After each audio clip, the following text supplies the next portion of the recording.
En la introducción hablamos del poder de las palabras. Este poder resulta especialmente evidente con respecto a nuestras emociones, y a la manera de utilizar el lenguaje. Por ejemplo, cuando alguien te pregunta ¿qué tal estás?, puedes responder de distintas maneras.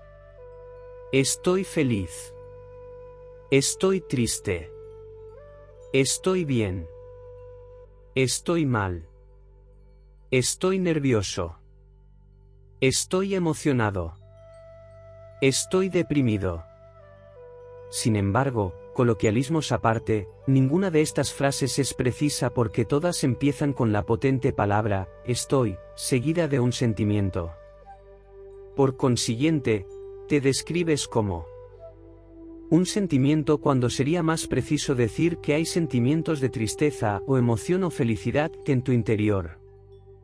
Ahora mismo estoy emocionado. Ahora mismo estoy triste. Quizá parezca una diferencia nimia, pero la diferencia que supone para tu mente es enorme. En el primer ejemplo, te estás diciendo que eres el sentimiento de tu interior. Con el tiempo, si lo dices las suficientes veces, puede pasar a formar parte de la identidad que te construyes en la mente. Soy una persona infeliz. Siempre estoy nervioso. La mayoría de nosotros conocemos a personas que podríamos describir como, básicamente infelices. Por desgracia, es probable que así es como se vean. Probablemente refleja las historias que se reproducen en su mente, que han acabado siendo profecías autocumplidas a base de repetirse día tras día. Sin embargo, con un sutil cambio en el lenguaje puedes reconocer que estás sintiendo una emoción en un momento dado en vez de convertir esa emoción en parte de tu identidad. Y esto nos devuelve al concepto de purificación, ver las emociones, como si fueran agua que fluye con libertad. A través de la purificación, permites que las emociones pasen por ti sin que queden estancadas por tu necesidad de aferrarte a ellas y sin considerarlas parte de tu naturaleza fundamental, de tu verdadero ser. Tus emociones son reales, pero no son quien eres. Y no debes actuar basándote en ellas, aunque a veces lo hagas después de calibrar la situación y tu reacción interna, y entonces decidas voluntariamente actuar.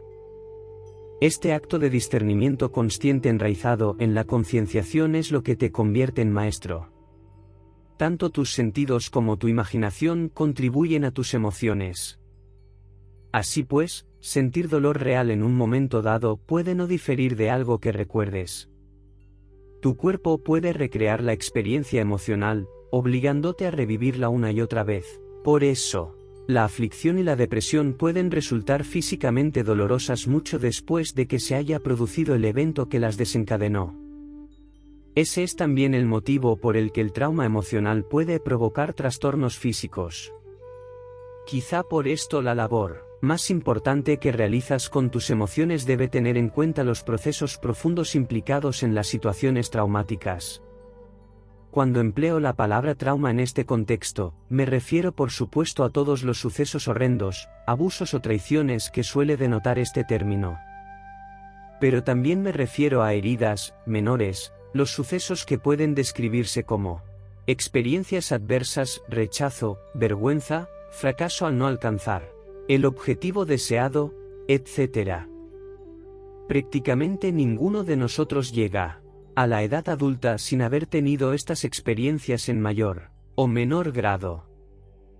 Las emociones relacionadas con estos traumas suelen ser las mismas independientemente de las circunstancias, y el dolor que provocan puede ser muy duradero. Reproducimos los traumas una y otra vez en nuestra mente, y nuestros cuerpos emocionales siguen experimentando el dolor. Algunas personas entran en una profunda evitación o incluso negación para protegerse del trauma porque su recuerdo les reabre la herida. No obstante, es posible eliminar el poder emocional de las experiencias traumáticas del pasado de manera que puedas hablar de ellas con libertad, quizá incluso ayudando a alguien que esté pasando por un mal momento. En realidad, para llegar a la maestría, Es imprescindible que descubras y liberes todo dolor emocional pasado que te impida experimentar la libertad personal. Esto forma parte del proceso de purificación al que me referí antes. El objetivo de la purificación es permitir que tus emociones fluyan otra vez con libertad, al tiempo que aprovechas la concienciación que aprendiste en la plaza de la mente para que no te controlen. Entre las personas que encarnan este tipo de trabajo potente se encuentra Elizabeth Smart, víctima de un secuestro trágico que ahora viaja por el mundo denunciando la vileza del tráfico de personas y la importancia de la autoestima para chicas y mujeres. O Melale Yousafzai, que fue víctima de varios disparos camino de la escuela y acabó recibiendo el Premio Nobel de la Paz por su defensa de la educación para mujeres y niñas. ¿Cómo es posible que unas mujeres que han pasado por este calvario transformen el trauma en servicio a los demás? Su dedicación a los demás está directamente relacionada con su dolor emocional. ¿Cómo pueden revisitar ese sufrimiento y hacer su trabajo sin revivir sus heridas una y otra vez? El perdón se hace por una misma, ha dicho Smart. Si me aferro a mi ira hacia ellos, sus secuestradores, me quedo sin una parte de mi alma. El perdón es dejar de tener la esperanza de que el pasado fuera mejor. Los perdono, pero no quiero volver a verlos. Y Melale tiene un mensaje parecido. Ni siquiera odio al talibán que me disparó. Aunque tuviera una pistola en la mano y lo tuviera delante, no lo dispararía. Así es la compasión que he aprendido de Mahoma, el profeta de la compasión, de Jesucristo y de Buda. Y es el perdón que he aprendido de mi madre y de mi padre. Es lo que mi alma me dice, sé pacífica y ama a todo el mundo. Ante cualquier tipo de experiencia traumática, no obstante, el perdón supone un gran esfuerzo. El primer paso es perdonarte a ti mismo.